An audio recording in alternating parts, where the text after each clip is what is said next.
ঠেকাতে ব্যর্থ হওয়ার পর আবারও প্রশ্নবিদ্ধ ইসরায়েলের আকাশ প্রতিরক্ষা ব্যবস্থা। শত্রুর হামলা মোকাবেলায় বিশ্বের অন্যতম সামরিক শক্তিধর দেশটিতে রয়েছে আয়রন ডোম, অ্যারো ও যুক্তরাষ্ট্রের থাডের মতো প্রযুক্তি। এরপরও বিমানবন্দরের মতো গুরুত্বপূর্ণ স্থাপনা নিরাপত্তা নিশ্চিতে ব্যর্থ দেশটি। বিশ্লেষকরা বলছেন এতে স্পষ্ট হয়েছে অভেদ্য নয় ইসরায়েল। এদিকে বেন গুরিয়ন বিমানবন্দরে আবারও হামলার হুমকি দিয়েছে হুতি।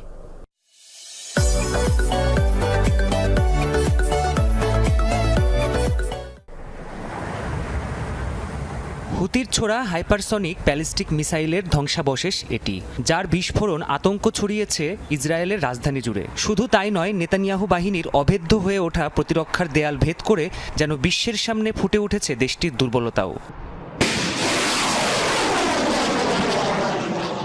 ইসরায়েল জুড়ে কয়েক স্তরের প্রতিরক্ষার বলয় তৈরি করেছে আইডিএফ। আয়রন ডোম, অ্যারো মিসাইল সিস্টেম, ডেভিড